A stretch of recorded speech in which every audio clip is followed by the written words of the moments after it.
Good afternoon, everybody. It's Chad from One Acre Farm. You may notice a change there. Stick around and find out what and why the name change.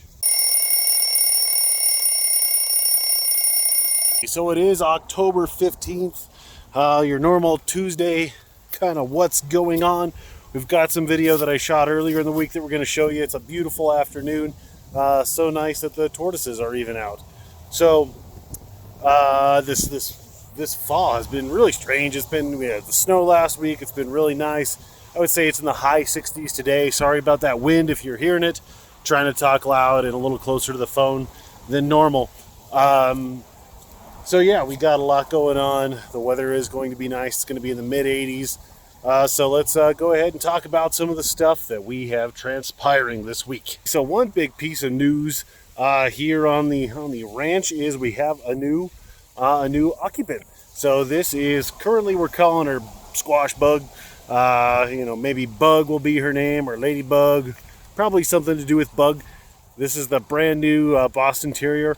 Emily had a Boston Terrier in the past, and his time came, unfortunately. So we have basically a house of geriatric dogs.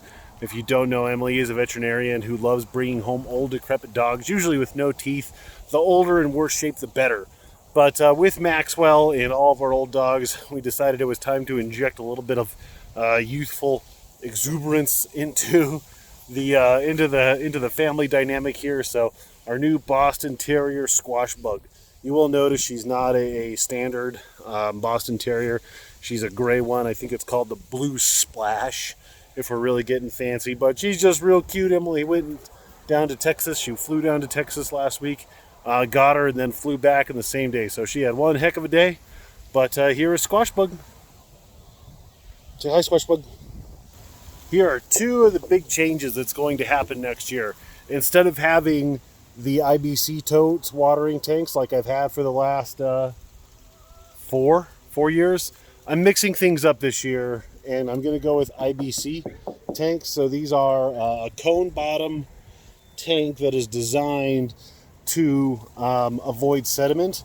They have lids. So why the change, you might ask? That's a great question. Let's go over here and I will show you why the change. Because if I really want to get into these, there's just a lot of sediment and leaves and things that blow into these tanks, and they're not super easy to access. So when I go to mix my fertilizers in there, things settle in the bottom because it's just a really flat bottom. And I'll probably say the biggest focus that I want to concentrate on next year is just doing a better job of fertilizing, being more consistent with that, as well as just consistent with the watering itself. So having these tanks that I'm going to put a heater inside, I'm going to put heaters inside of these. I'm going to plumb them, so I'll be able to turn on the pump, and it's going to mix these tanks. And then run them through. I'm redoing the irrigation system. I think I talked about that. I'm going overhead. So there'll be a lot of videos kind of on what I'm going to do with these guys. But I did get these 2 weeks ago. I am pretty excited about them. Probably the most excited.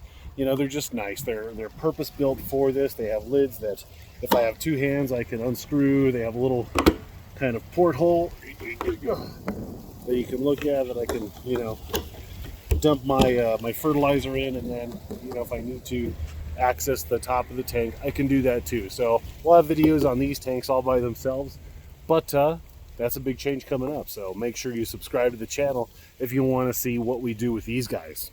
And then probably the biggest thing I just need to do today is clean up a lot of the junk. During the year, I get real busy and junk just starts to amass. Everything has a place. Like any man, if you ask me where my wiggle wire is, I know it's in a pile over there and it's in a pile over here. And once I pick up those piles, it'll be in the shed over there. So I need to consolidate all of my piles of refuse and just clean up the backyard a little bit. So it just doesn't look like a bunch of hoarders or, disgusting, trashy people live here. I think I might have mentioned we are thinking about moving.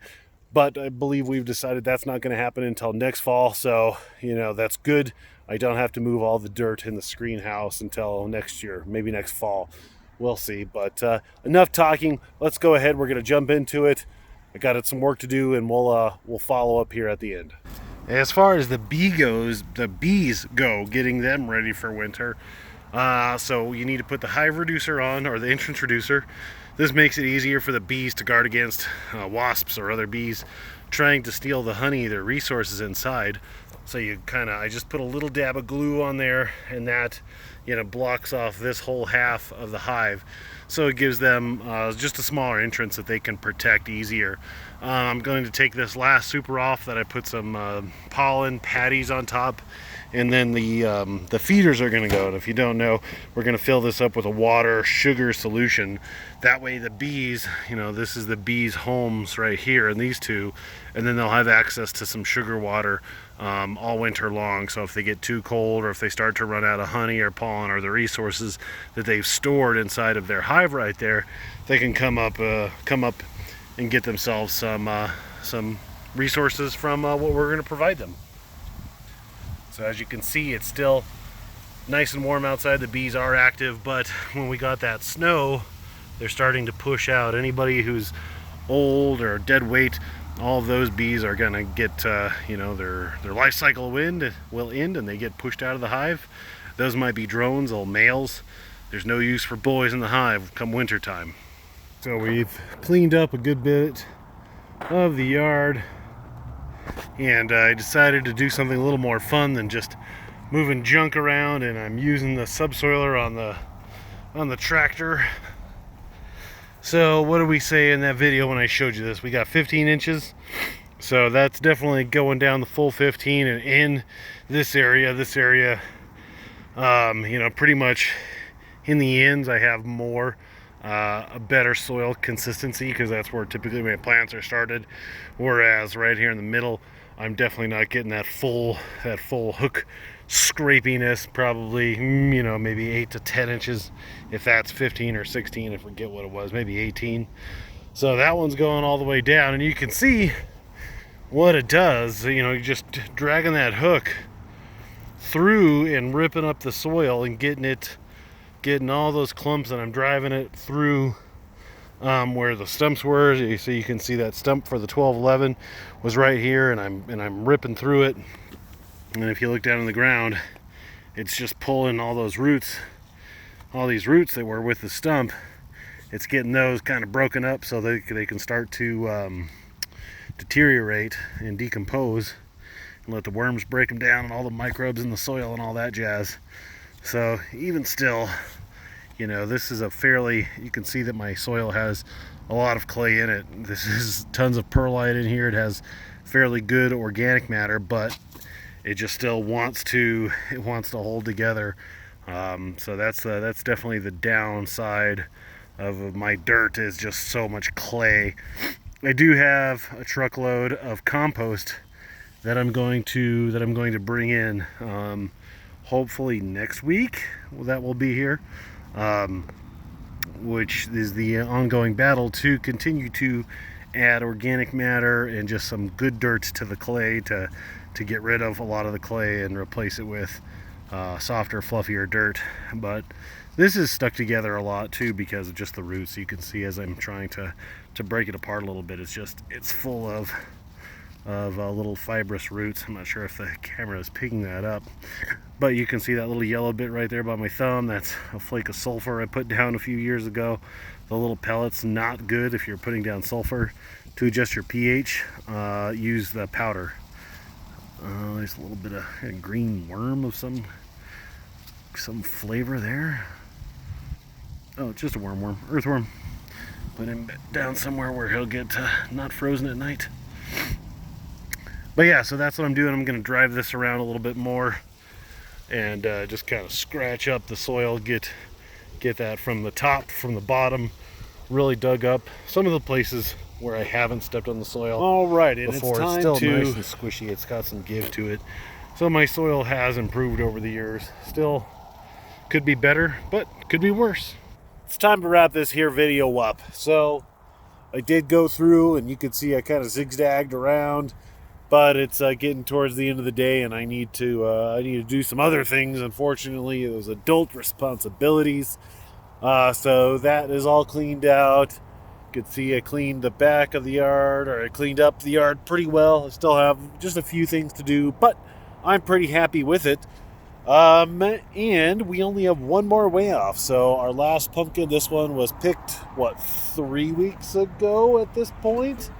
3 weeks ago, Emily covered it up when we had that snowstorm roll in.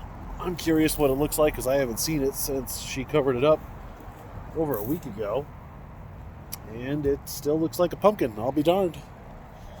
So I would guess that this one, I haven't taped it, but I'm gonna guess it's about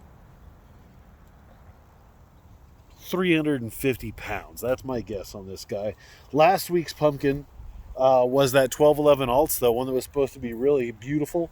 It ended up being not so much. That one was 210 pounds, getting me last place. I got dead last. I've never come in last, and even though that was kind of like I'm not going to say it was a joke pumpkin, but I still came in last. And if I'm being honest, I really didn't like that. So more motivation for next year to do a better job and get that goal of a 1,500 pound pumpkin and beyond.